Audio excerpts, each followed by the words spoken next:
Let me ask you, what do you wonder? What do you wonder? We wonder about little things. We wonder about things that probably don't matter, but they're interesting to us. And then we wonder about some big things in life, like what our future holds, or, what's going to happen down the road, where we'll end up living, where we'll get a job, what college is going to be like, whatever it may be for you, whatever stage of life you're in.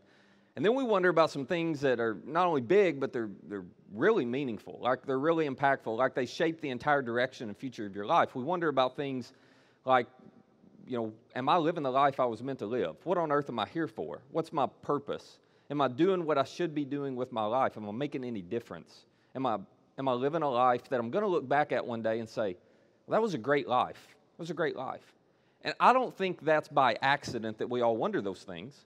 As we talked about last week, Jesus actually said that we were wired and gifted for greatness, that he encouraged his followers and he encouraged us to actually pursue being great. The difference was, Jesus said, you got to understand, I'm defining greatness. It's different than what you think it is, and the way you get to greatness is a different road, a different path than what's natural for all of us. And the way I explained it last week was simply this. Most of us live our lives with a metaphorical mirror in front of us.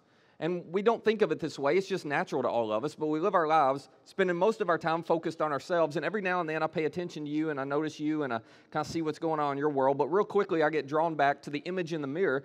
I am always front and center. And we all assume, don't we, that this is what's going to make us great. If I focus on me and on my life and on my goals and on my dreams and on my ambitions and making sure I have the family I want to have and I have the career I want to have and I end up getting to experience the things I want to experience and I've got my bucket list, and we just assume as long as I keep myself primarily focused on me, then I'm going to get to the end and I'm going to have lived a great life. And yes, I pay attention to what's going on in your world, and I see you every now and then, and yeah, I'll step over and help you a little bit, but I get distracted so easily by what's going on with me that I just find myself, we don't even realize we're distracted. This is just natural to us. It's human nature. We just find ourselves gravitating right back to the person in the mirror. And Jesus said, no, this is actually not the way to be great. You'll never be great doing this. That at some point you and I have to learn to put down the mirror and to live life looking out a window. This is in essence what he taught. To live life looking out a window, because when you look out a window, you notice the scenery, you notice what's all around, you notice what's out there. When I look out a window, I don't pay primary attention to me. Now, you know this by looking out a window. You're in the picture. There's a reflection of you right there. But you're not front and center when you're looking out a window. When I'm looking out the window, I see you and I see you and I see you and I see what's going on in your world and I see what God's doing in your life and I see what's happening over there. And then I see my place in the middle of it. And Jesus said, this is actually how you figure out how to be great. Once it's not about you, then you'll see what to do. But as long as it's about you, your purpose will remain just beyond you. As long as it's about you, you will miss God's purpose for you. And so I left you last week, if you were here, I left you last week with this challenge of not necessarily to try to do anything differently, although I hope you did, but at least to consider as you went through your week, how you would respond differently, how you would live differently, what you would do differently if you looked out the window more and you put down the mirror, looked in the mirror a little less. Now, if you did that, you found how incredibly hard it is to keep the mirror down, didn't you? Because everything about us just tends to gravitate back to ourselves. It's so hard to live life looking out this window. And you might find it encouraging to know that Jesus' closest friends had the same struggle. The people who followed him in the first century, they had the same struggle. As a matter of fact, they were constantly going back to looking in the mirror, and he was constantly having conversations with them saying, no, you got to lay it down. You got to look out the window. You got to lay it down. You got to pursue being great in an entirely different way.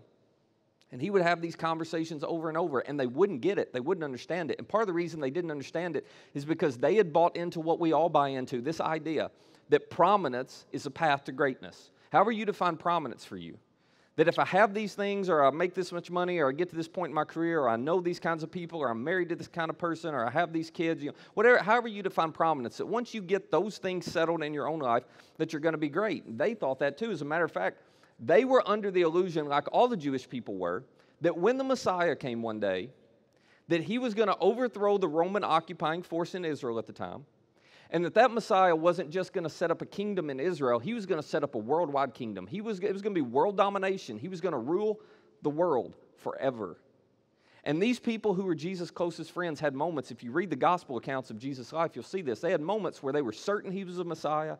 They had moments where because of the way he acted or things he said, they thought surely he's not. And they would go back and forth, back and forth. But it was the hope that they had that he was the Messiah and he was going to set up this earthly kingdom that kept them following him through all the hard times they went through. But it's also this belief that he was going to set up this kingdom, and they thought this is our ticket straight to the top. This is how we're going to be great. This is why we're staying close to him. If he rules the world, we'll be right next to him. It was that kind of belief and that kind of assumption that they'll be great one day that way that caused them to miss everything he tried to teach them until they finally realized his kingdom was not the kind of kingdom they were talking about. So last week, if you were with us, we talked about this passage where James and John, two of his closest friends, are pulling Jesus aside. He's just told them he's about to die, and they pull him aside. And all they can think about is he's about to set up his kingdom. It's the start of what turned out to be one of the most extraordinary weeks of Jesus' ministry. He'd been in a little town called Bethany. He'd healed a man, or raised a man from the dead, rather, who'd been dead for 3 days. His name was Lazarus. He'd called him out of the tomb. So many people had seen it. There were eyewitnesses. It was unbelievable, but it was undeniable. And so all these people start to believe, well, that's the Messiah. You and I would too if we saw somebody do that, if we'd been in their shoes. So they believe that. They assume that. They begin to follow. These large crowds gather. He's got all this momentum.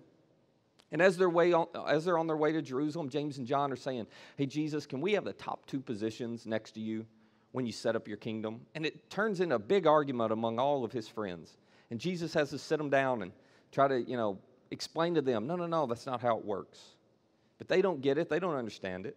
They go on through the week. They get to Jerusalem, and all these people are lining the streets, and they're laying their coats, and they're laying palm branches. We call it Palm Sunday now. We celebrate that in a lot of churches. But they're laying all their coats and palm branches on the path, and Jesus rides on a donkey into Jerusalem. And all these people are cheering. They think the Messiah has arrived because of what's happened in Bethany. But a few days later, on the night of his arrest, Jesus is sitting in an upper room of a person's home, and he's having dinner, what they called a Passover meal, with his closest friends, the 12 of them. And Jesus knows, this is so interesting, Jesus knows, I've been trying to get through to them. They've got to live their lives a different way. They've got to put out a mirror and look out the window, and they just can't get it because they're so hung up on prominence as a path to greatness. So he decides, I'm not just going to tell them again. I'm not just going to say something. I'm going to try to show them one more time. And I'm going to try to show them what I mean in such a way that it will mark them and it will change them forever. And John, who was one of the friends in the room, records for us this conversation and records for us what Jesus does, how this unfolds, just a couple hours before his arrest. Now, whether you're a Christian or not, or you believe the Bible's true or not, I just find this fascinating. I find it fascinating that we actually have a record of what went on behind the scenes just hours before Jesus' arrest. John was in the room, whether you believe all the other stuff or not. I mean, this is fascinating just to know. Here's some history for us. John says, I want to explain to you exactly what took place. Exactly what Jesus did that helped us finally see. We got to put out a mirror. We got to look out a window because it's not about us. So, here's how he begins in John 13. He says, it was just before the Passover festival, so there were hundreds of thousands probably, a couple 100,000 people in Jerusalem. And Jesus knew, John says, that the hour had come for him to leave this world and go to the Father. In other words, John says, okay, looking back, we didn't connect all these dots at the time, but looking back, we realize he was sitting in that room and he knew exactly what was about to happen. He knew about his arrest. He knew about the beatings. He knew about the torturing. He knew about the ultimate execution on a Roman cross. Like, he knew it was all coming. He knew exactly how it was going to all unfold. So what would be on your mind if you were in his shoes? What would you do if you knew death awaited you? Well, here's what John says Jesus did. Having loved his own who were in the world, he loved them to the end. Or another way to say this is he showed them the full extent of his love. John said, okay, in that moment, he decided, I'm not just going to talk to them again about put down the mirror, live looking out the window. I'm actually going to show them what it looks like. And I'm going to try to demonstrate this to them in such a powerful way that it will mark them and it will change them forever. And while, as you'll see in a minute, they didn't fully understand the impact of it in that moment, on the other side of the resurrection, they got it. And these 12 guys, these friends of his, they were never the same again. So, John goes on, he gives us a little more context. He said the evening meal was in progress, and the devil had already prompted Judas, the son of Simon Iscariot, to betray Jesus. Now, we don't know what Jesus is about to do yet, but isn't there something in all of us that goes, okay, if he's going to show them the full extent of his love, he's not going to do that to Judas. Like, he knows he's about to be betrayed by Judas. Surely he's not going to love his enemy. Just hold on to that thought. John continues. Jesus knew, he says, that the Father had put all things under his power, and they had come from God, and he was returning to God. Now, let me hit pause right here. Because before John decides to describe to us what Jesus did in this moment, John wants us to understand why he did it. John said, you've got to understand, the reason Jesus was able to love us the way he loved us that night was because he was 100% secure in his place and his purpose. Jesus was 100% secure in who he was and in whose he was. And that security in his identity is what allowed him to love and to serve, to live his life looking out the window, even in the last moments before his arrest. Now, here's why that's so important for you and me. I don't have a lot of time to spend on this, but I don't want you to miss it. It's important because the depth at which you can love is always determined by the extent to which you are secure. The depth at which you can love someone is always determined by the extent to which you are secure. In other words, insecure people can never fully love others. You just can't. Insecure people, it is impossible, if you have insecurity, it is impossible for you to love people the way Jesus loved people. Because what happens when we have insecurity? Insecurity always puts the mirror right in front of you. Insecurity always pulls your focus right back to the mirror. You're going, no, no, no. People who live with a mirror in front of them, those are the arrogant people. Those are the egotistical people. Okay, I get it. That's not the only people who live with a mirror in front of them. People who are insecure do the same thing. Because you begin to serve, or you think about helping, or you think about loving somebody in a certain way, and then you begin to question yourself, and oh, maybe I don't have what it takes. And what happened? Your focus just got pulled right back to you. Well, what will they think about me? Your focus just gets pulled right back to you. Well, I'm not sure I've got what it takes, and your focus gets pulled right back to you. You can never love people fully when you're insecure, because insecurity is just another form of self-centeredness. Insecurity is just another way that we pull the focus right back to us and put a mirror right in front of us. And we miss the wonderland of purpose that God has all around us. Jesus, John says, he was able to do what I'm about to describe for you precisely because he was fully secure in his identity. He was fully secure in who he was and in whose he was. And then John begins to describe for us what takes place in the room that night. He says, so he got up from the meal, he took off his outer clothing, and he wrapped a towel around his waist. And after that, he poured water into a basin and began to wash his disciples' feet, drying them with the towel that was wrapped around him. Now, that doesn't sound very dramatic to us, but it was extraordinarily dramatic to them. And here's why. This idea, when someone walked into a home of washing their feet, it was a common practice in first century Palestine. And the reason why was this. They traveled on dirt roads. But humans weren't the only ones who traveled on dirt roads. Cattle traveled on those same roads. Sheep traveled on those same roads. Horses, donkeys traveled on those same roads. And being as tactful as I can be, if you've ever, followed horses in a parade, you know exactly what ends up on those roads, right? So they would travel in their sandals or in their bare feet. And that dirt wouldn't just be dirt. That dirt would be a mix of dirt and dung. And so whenever you showed up at somebody's house, it was so much filth and there was so much stench, and it was just so unhealthy. So what they would do is they would take oftentimes a slave, or if not a slave, a servant. They would have someone who was they considered socially inferior, at the bottom of the ladder, so to speak. And people would often have those folks positioned at the door. And as people walked in, they would stop. And that servant or that slave, they would wash the feet of those people and clean all the dirt, all the dung off their feet. And then they would proceed on into the house. So apparently this night, as Jesus and his friends show up at this home, whoever owned the home had nobody at the door. And there's no doubt they noticed this. And there's no doubt that in the minds of the disciples, they all began to think, well, who's going to clean our feet? Well, it's not going to be me. Well, it's not going to be me. Well, it's not going to be me. And they all just very quietly walk right past and go into the room and sit down. Because none of them are secure enough to put themselves in the position of someone they would consider socially inferior. None of them are secure enough to put themselves in the position of a servant. And so as they're sitting around the table and they watch Jesus stand up and they watch him go over and grab a basin and fill it with water and take off his outer garment and put a towel around his waist and start walking towards them, I'm telling you, this had to be shocking to them. It had to be shocking to them. Matter of fact, we know how they respond because Peter, if you know much about the story of Jesus' life, Peter always spoke up and usually put his foot in his mouth, but he didn't mind telling people what he thought. And Peter's the first to protest and say, no, this isn't right. Here's what John says happens. Jesus came to Simon Peter, probably first, who said to him, Lord, are you going to wash my feet? Like, no, you can't do this.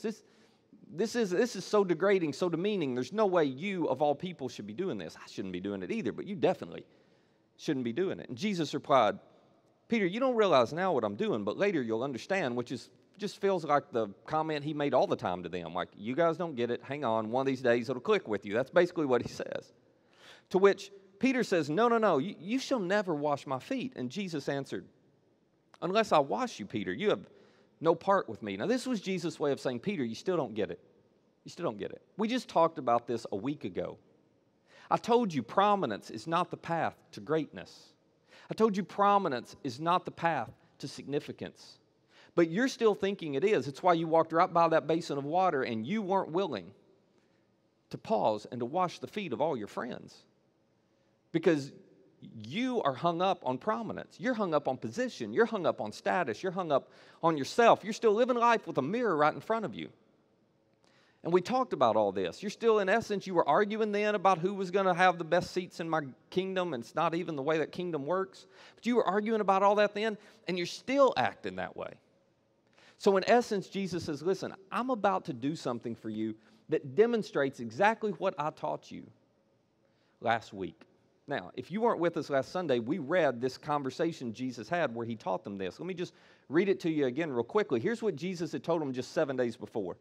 Jesus had called them together when they were arguing about who would have the best seats in the kingdom. And he said, you know that those who are regarded as rulers of the Gentiles lord it over them, and their high officials exercise authority over them. In other words, Jesus said, hey, you know how it works in our world.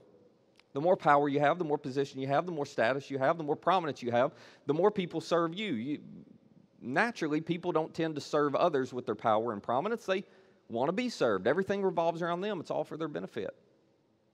And then Jesus uttered these 4 words to those guys. Not so with you. You're going to follow me? That's not how we're going to work. You're ever going to have any power or influence in your hands?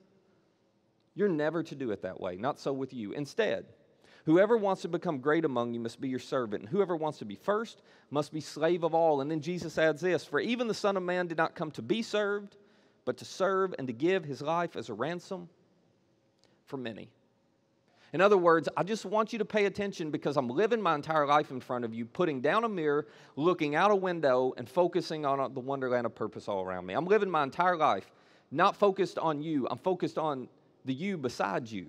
This is how you should live. Don't focus on you. You focus on the you beside you, and in the process of focusing on the you beside you, you will find the purpose in the life God created you to live. But he knew they weren't getting it. And so there in that room, he says, Peter, you got to pay attention. You're not going to figure it out now, but eventually I know you're going to connect these dots. I'm going to show you exactly what it looks like. And he washes Peter's feet. And then he washes James' feet. And then he washes Andrew's feet. And then he washes John's feet. And then he washes Matthew's feet. And Bartholomew's feet. And Thomas's feet. And Simon the Zealot's feet. And Judas' feet.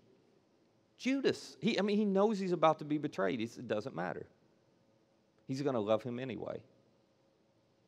And when he gets done, he carries that basin back over and he sits it down and he cleans himself up and he takes his towel off and he puts his outer garment back on and he goes and sits down at the table. And he looks at these 12 guys and he says this, do you understand what I've done for you? To which they went, nope. We don't get it.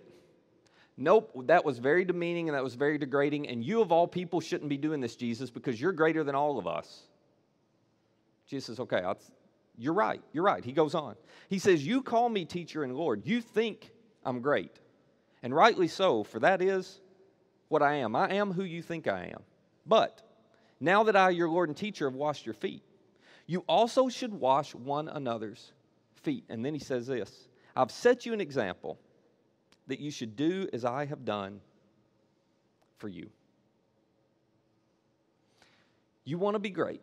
You want to figure out your purpose in life. You want to make a difference with your life. You want to get to the end of your life and not just die and disappear, but have a legacy that lives on beyond you. Jesus says, I want you to be great. I want you to be first. Nothing wrong with that. But you don't get there living your life looking in the mirror, focusing on you and chasing your plans and your dreams and trying to accomplish all your goals. You get there when you put down the mirror, when you look out the window, when you're not focused on you, but you're focused on the you beside you. Here's what Jesus was demonstrating for them. What he was trying to help them understand was this, that purpose is always found across the border of what's in it for me. Don't miss this. Your purpose is always found across the border of what is in this for me. As long as you live in the world and the borders of what's in it for me, you will miss the reason God put you on this earth. And you will miss what it means to truly be great. You have got to step across the border into what's in it for them. You got to step across the border and start looking out the window.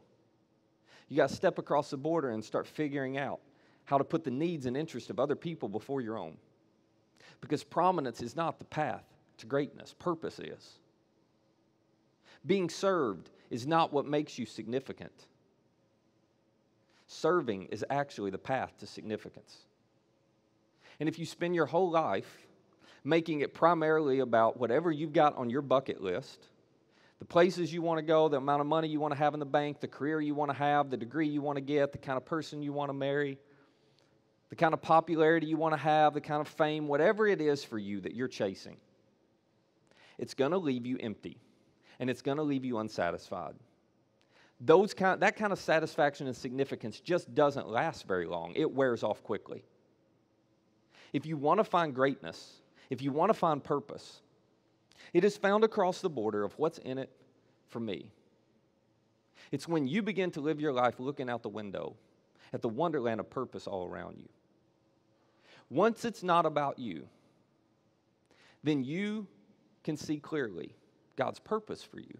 Once it's not about you, then the view changes entirely and you begin to understand why you are here to begin with. But this is what's so hard. When you get to the end of you, you're on the edge of greatness. If you can just get to the end of you, you're on the edge of greatness.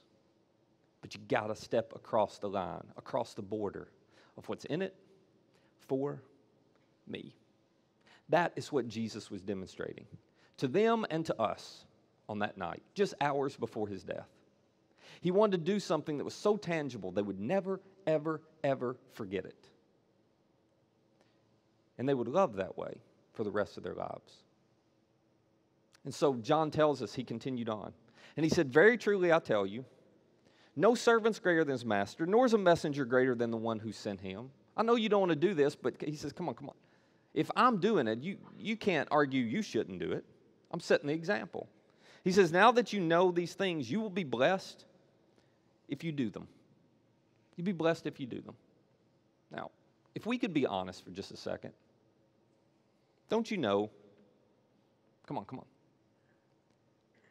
Don't you know purpose is the path to greatness? Don't you know purpose is always found on the other side, across the border of what's in it for me? Don't you know that? You don't really consider anybody great who live their whole lives focused on themselves. The people you consider great are the people who have done this. Don't you know that when you live your life with the mirror in front of you and you're just chasing all your dreams, don't you know that it is extraordinarily exhilarating for a little bit, and then it wears off and it's unfulfilling? You know that because you've already tried it, so have I. Don't you know there's got to be more to life than just checking off those things? And there's nothing wrong with any of those things, but don't you know there's got to be more to life than that? Don't you know, you already know, come on, you know if you get to the end of your life and all you've done is spent your life focused on you,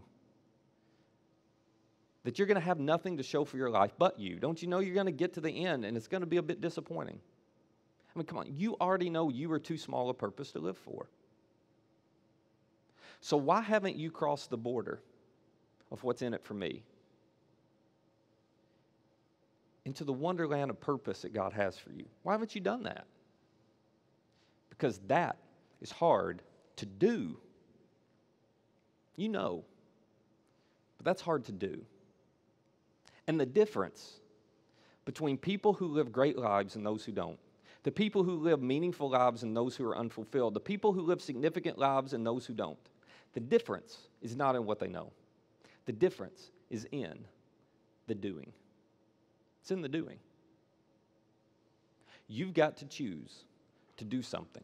You got to choose to step across the border of what's in it for me. You got to choose to put down a mirror and live every day looking out a window. You got to choose to push yourself aside for the benefit of somebody else. Here's how Jesus wrapped up this conversation with these guys, literally just a couple hours before his arrest. He says, "A new command I give you, love one another." To which they all went, we got that, we do that. No. He says, not like that. "As I have loved you, so you must love one another." He said, okay, you want to experience greatness. You want to experience purpose. You got to learn to love the people around you the same way I have loved you. I just demonstrated it for you. I just put a towel around my waist and I served you. And he could say, I'm about to demonstrate it for you. In just a few hours, I'm going to be arrested. I'm going to be beaten. I'm going to be flogged. I'm going to be tortured. Ultimately, I'm going to be executed. I'm going to die on a Roman cross to pay the penalty for all your sins. It's not my sins. It's all for you. It doesn't benefit me in any way. It's all for your benefit. And then I'm going to rise again. So by the end of this weekend, you're going to have seen the most powerful example possible of what it means to love someone deeply, of what it means to live a life of purpose. So here's what I want you to do. He says, I want you to go love the people around you with the exact same kind of sacrificial love that I am loving you with. And then he says this, by this everyone will know that you're my disciples if you love one another the way I've loved you. In other words, Jesus said the way people are going to know that you're a follower of mine is because you are one of the rare people in this world who have chosen to put down a mirror and to live their life looking out a window. Who've chosen to make it not about you, because once it's not about you, you'll see what you should do with your life. It'll make perfect sense how you should love. That was his point. So that brings us to this. What do we do with that? What do we do with that? You and I, Jesus didn't leave us much wiggle room. We have to make a choice to either hold on to a mirror or to look out a window. Every day we wake up, this is our choice. Today, as we walk out of here, this is our choice. What are we going to do with it? Now, some of you, you're probably like me, you're thinking, okay, well, that's great, Matt, that's all good, but I'm really interested in knowing like my specific purpose and exactly what I should do, because I think that's going to end up leading to a really good life. So can we get on to the specifics? Yeah, we're going to get on to the specifics next week. I'll help you figure out your specific purpose, why God put you on this earth. But I'm telling you, you will never get it, you will never experience it, and you will never live it if you don't have this as a foundation, if you don't take the first step to put down a mirror, to look out a window, and to step across the border of what's in it for me. You have to choose not to make it about you, but to make it about the you beside you. And I want to give you one simple question as we wrap up that's going to help you with that. When you walk out of here today, when you go to lunch, when you're hanging out with the family later, when you get up tomorrow and you go to class, you go to work, whatever you got on your schedule tomorrow, here's the question you ought to ask. What does love require of me? What does love require of me? If, in other words, in this particular situation right here, if I were to love the way Jesus loved, if I were to do what Jesus would do, then what would it require me to do? I'm in this conversation. What would it look like to love this person the way Jesus loves them in this conversation? I've got this conflict I'm trying to resolve. What would it look like to love that person the way Jesus does in the middle of this conflict? I've got this family thing and, these relationships going. What would it look like to love these friends, to love this family, to love these people around me the way Jesus would? Like I'm interacting with them right now at work or in the classroom. Well, if I were loving them like Jesus, what would I actually do? Not what would I think. What would I actually do in this moment? What would I hit pause on in my world so I could go make a difference in theirs? What would I hit pause on in my world because the most loving thing would be to step across there and serve them in some way that would make a profound impact possibly on them? What would it look like to love like Jesus with this money I have, with these possessions I have? Okay, I'm about to spend this money on this, and that's fine. But if I were really loving people, if I were really choosing to do what Jesus did, then would I do anything differently with my money? Would I do anything differently with what I have? Would I do anything differently with my time? I mean, I got my schedule and I got my agenda and it's all mapped out and I got to go. And, I don't have time to serve in church and don't have time to help out over there with that deal. And I don't have time to go because, I know they got a lot going on, but I can't help them right now. I'm so busy. Okay, but just hit pause. What would love require you to do? Would love require you to hit pause on your busy agenda and your schedule, to interrupt your plans to serve somebody else? Quite possibly so. See, here's the thing about this question. This is what's so annoying about this question. You don't always have clarity around exactly what your purpose is. You don't always have clarity around, some of those questions we have. You almost always know the answer to this question, don't you? That's what's so annoying about it. Because when you ask this question, you're like, oh, yeah, I know exactly what I should do. And if you're thinking, well, that's my problem, I don't know, well, then here's what you should do. You should start reading the Gospels and the stories of Jesus' life, because the more you read those, the more you'll understand what love requires of you if you were to love like Jesus loved. I mean, we almost always know the answer to this. The question is, what will we do with it? You don't need to know anymore. I don't need to know anymore. We actually need to do something. So, we're going to close today a little bit differently. Here's what we're going to do. In just a minute, the band's going to come out, and they're going to sing one final song. If you want to sing, it's fine, but I don't really want you to sing. I just want you to sit, okay? And here's why I want them to do this song. Because I want to create a moment for you. A moment where you pause and you reflect. A moment where you wrestle with this question. What does love require of you? And what are you going to do because of it? Because I'm telling you, as much as you want to live a life that's great and purpose and fulfillment and all that's important, if you skip this step, if you refuse to develop the habit of putting down the mirror and live looking out the window, as long as it's about you, your purpose will remain just beyond you. As long as it's about you, you will miss God's purpose for you. So this is a pivotal moment if you want to know your purpose. This is a pivotal moment if you want your life to have significant meaning. You've got to decide, what am I going to do with this? So I want to encourage you to take these next few minutes during this last song and to reflect on that. And I hope what you'll choose is you will choose to take this moment to tell your Heavenly Father, I'm choosing a different path. I'm choosing a different purpose. I don't know what it looks like, and I don't know where it's going to take me, but I'm going to trust you enough to believe you have my best interest at heart. And I want to put down a mirror. I want to start living looking out a window. And God, I need your help. Maybe you're going to think about some specific situations where you need to do something. Not just think something.